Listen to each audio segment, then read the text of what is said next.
Welcome to Media Rebel Unplugged, where real women after the grind share their conversations with us about their wins, failures, and their wild stories about surviving, rebelling, and sometimes just keeping it together with lip gloss and a whole lot of caffeine.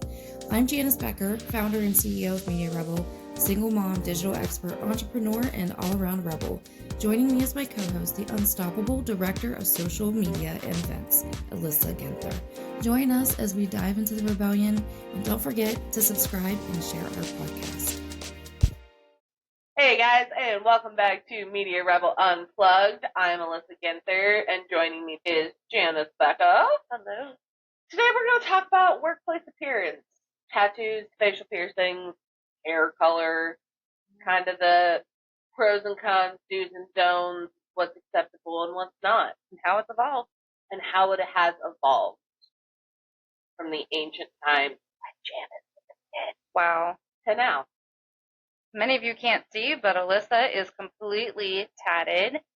Today she is showcasing her beautiful artwork on her arms. You cannot see, but she also has her legs and back. My Man, neck, my ears. I'm hidden. Yeah, My back is tatted, so yes, I'm hidden. I know many are shocked when they find out that I have tattoos. Well, yeah, you have an entire back piece and nobody would know. Nobody would know. That's a secret. Now it's out. My secret's out. Bum, bum, bum. So I know for me, like, especially as a child of the 90s when you were born, because a lot of people, those that cannot see us, I'm slightly older than Alyssa. I'm just a baby. And, and I remember in the 90s when it started to become cool to get like the tribal tattoo on your arm. That and the barbed wire. Yeah, yes. As soon as I see a guy with barbed wire, I'm like, you got that in 1998, didn't you? But I remember even like my parents, because my dad was a musician, so some of the older rock and roll guys would have like Heart Mom on their arm.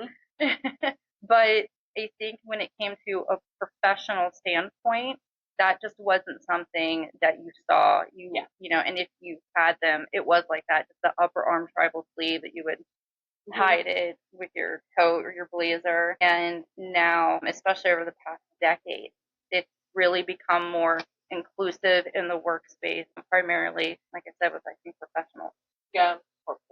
Yeah, I mean, as long as you don't have the Mike Tyson or the tattoo on your face. teardrops, no regrets on your hands, not even a single letter. Like, Yeah. as long as they're like in the realm of not being offensive, Yes. I think it's more widely accepted. I know I've had a couple jobs, like out Amish country, where this was before I was almost fully sleeved. I had to cover everything, so I would have a long sleeve shirt on in the summer, or I would have to put band-aids or ace wraps around the ones on my legs if I was in a skirt and pantyhose, because nothing could be shown because it's like offensive. Yeah. And I don't have an offensive anything offensive tattooed on my body. Right, but their culture, it's a no. It's a no-no. So that was definitely Alyssa different. the Amish. Yes, I would not survive.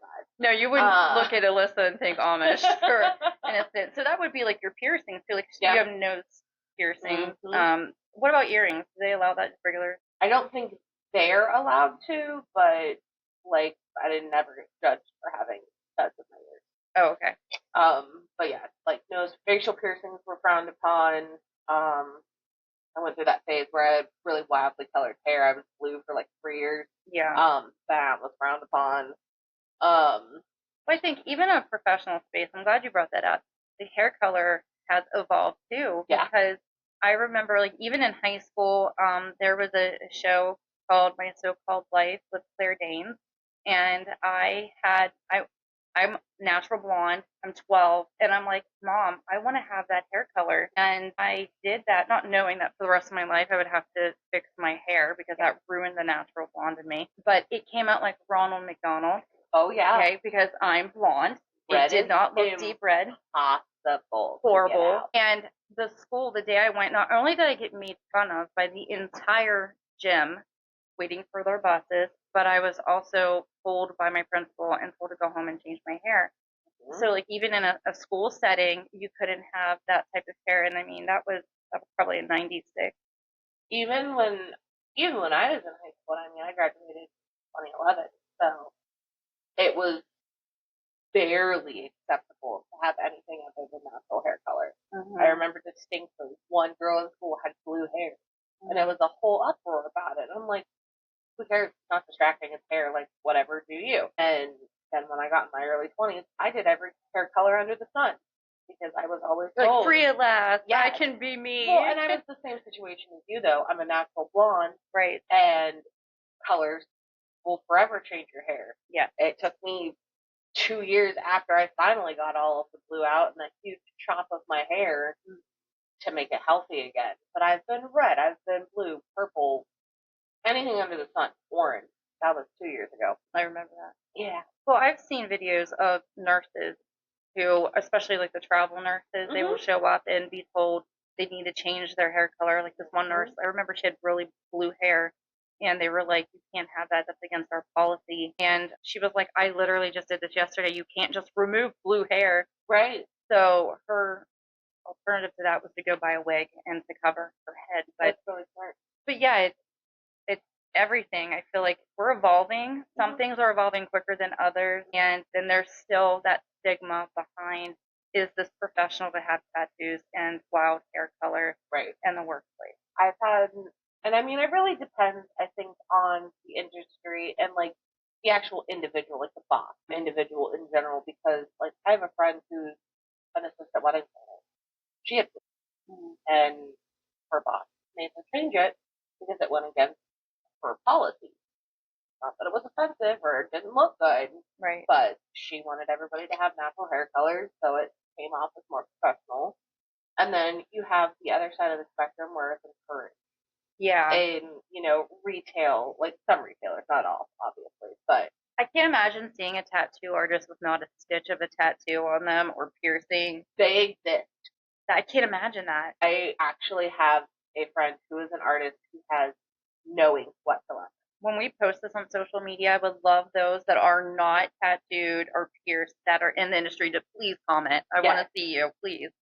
I mean, I just haven't seen it myself. Yeah. I know they're out there. They're unicorns, though. Yeah. Truly. Like, you would think everybody who's in that industry, even if it's a tiny wrist tattoo, something, you would think there would be a speck of ink on them, but they're out there. People that are just show yourselves, unicorn. We want to see. We want to meet you. Bring you on the next podcast. Yeah, and have there a follow-up conversation. That'd be great. But why do you think it's so, still in some senses, taboo for tattoos to not be in them? I think it's, again, the stigma that was around it, and some prejudice too. I think, and I'm not a historian on the tattoos, but you know, you have some people that think it's a gang-related thing.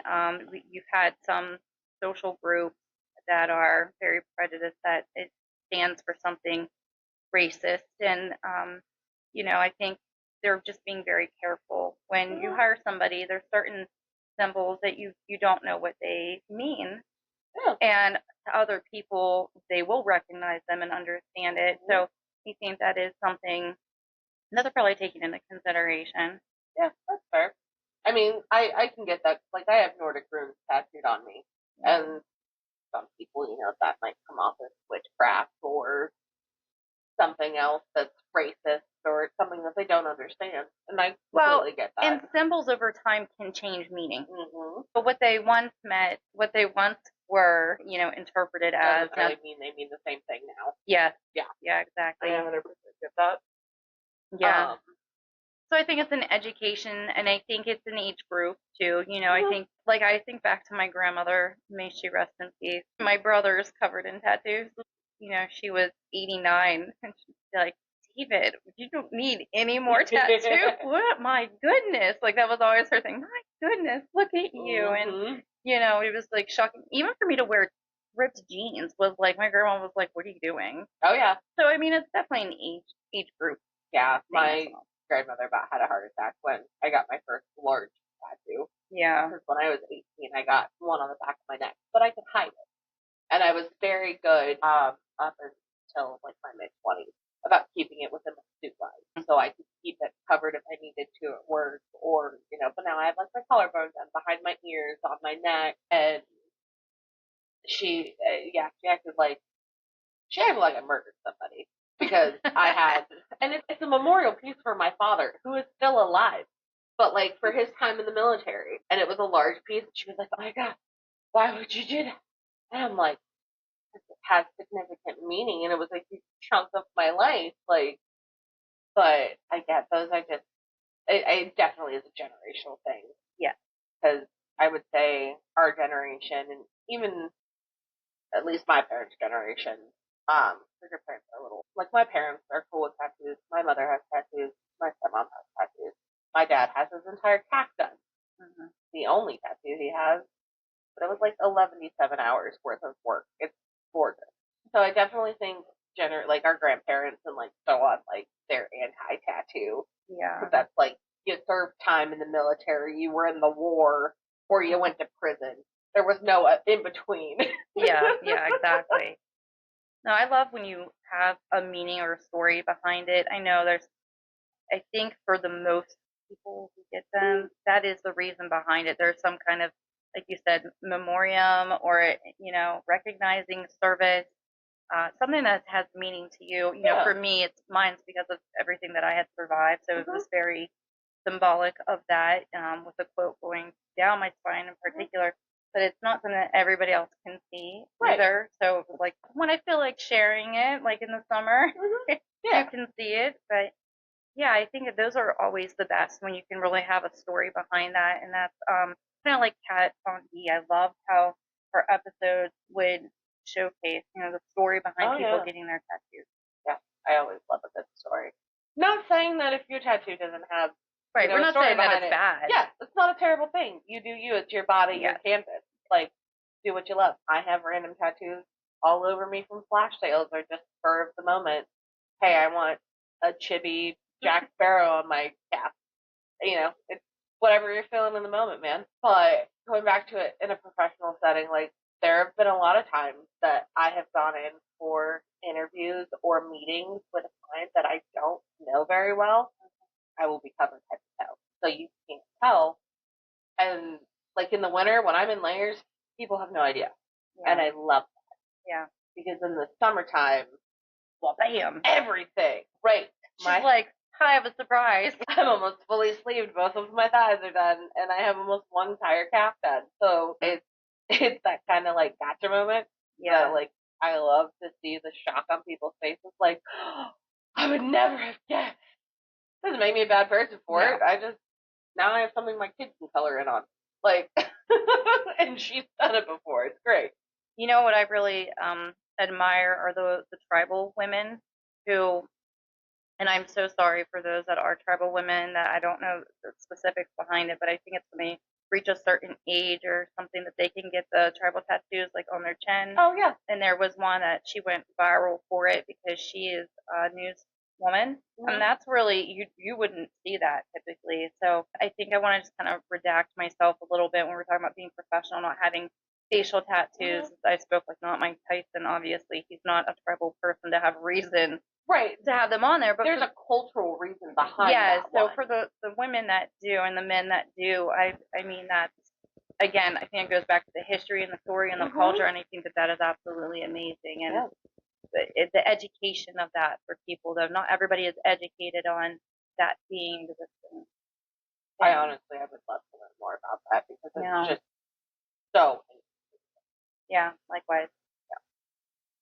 I think it takes courage too for them do that, and also the pain. I cannot even imagine because they don't get the traditional tattoo the way that we do. So they even use their traditional methods of tattooing. So I commend you. I think it's amazing. Yeah. And to still honor your tradition and your culture and to still carry that on in this day and age is something to really admire. Yep. So what advice would you have for a business professional or a boss that's looking to hire and they have tattooed potential employees?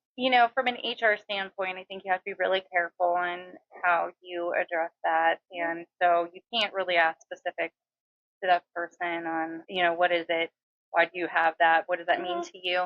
But I think think just having more of an open mind and a culture that makes sense for your company and your business to say, you know, we're going to be more open and inclusive because somebody has the tattoo wherever, it doesn't mean that they're an unprofessional person. Right. And there's many of us, especially, you know, I think your 20s where you make the majority of your mistakes in life. Mm-hmm. So you can't always hold that against people either. So definitely have an open mind, get to know the person and not the surface.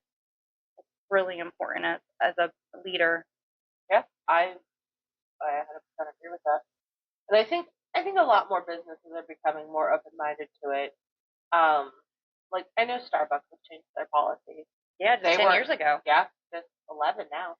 Oh, that's right. We're in 25. We're in 25 now. 25. But yeah, in 2014 they were finally allowed to start showing off their tattoos and stuff. Well, yes, and even when they first were allowed to, it was still, you still had to be careful exactly how much you showed. Yeah, and now it's just you can do it on the open. Your baristas are tatted. Yep, we love to see it. We love our tatted baristas. My baristas, some of the most beautiful artwork that I've seen. It's fantastic. I love it. But I think businesses are slowly starting to change their policies and become more welcoming to having tattooed employees. Yeah. It's becoming less taboo, which is nice. Also, one thing, you know, I have children that are now teenage boys. I have one adult son, but he has no interest in tattoos whatsoever. But the teenage boys do. Jackson, when he turned 16, was like, "Can I go get a tattoo?" And you know, because obviously I have to sign off on that. Have to sign and off I on was it. like, absolutely not. I will not do that. And I know there are some parents out there that are okay with it, and that's great. That's what we're allowed to do as a parent to decide when our children can get them or not. I honestly just do not think that you're of sound mind at that age to make a really good decision on what you get or where you get it because you don't know what your future holds. Yep. And you might end up in an industry where it's absolutely forbidden. So just think about it before you go and do it. Yeah. Oh, I 100% agree with that. I got mine the day after I turned 18. I knew you did. Yeah.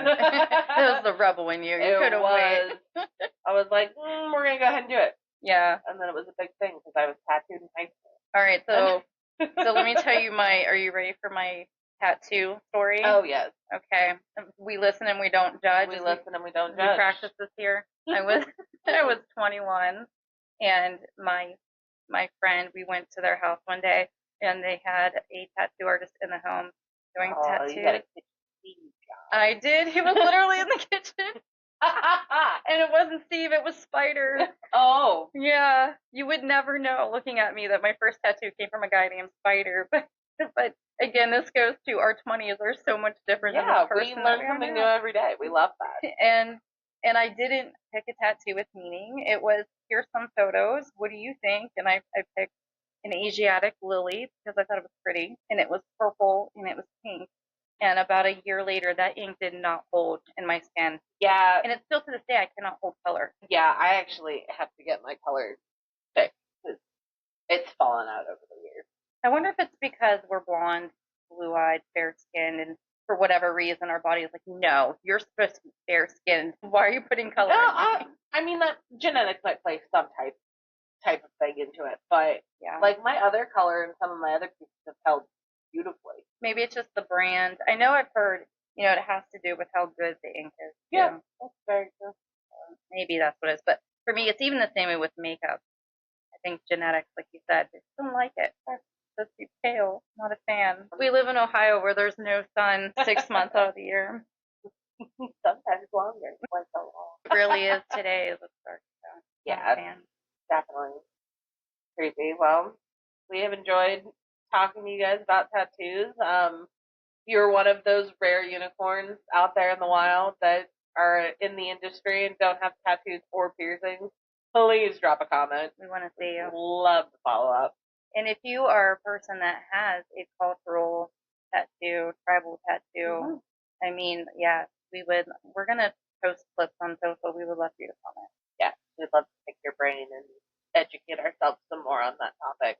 So you can find Media Rebel Unplugged on all of the podcast channels, and then you can find Media Rebel on Instagram and Facebook, TikTok, and all the places. And LinkedIn. And media-rebel.net is our website.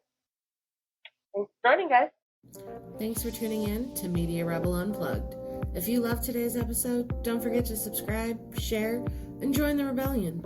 So stay bold, stay caffeinated, and we'll catch you next time.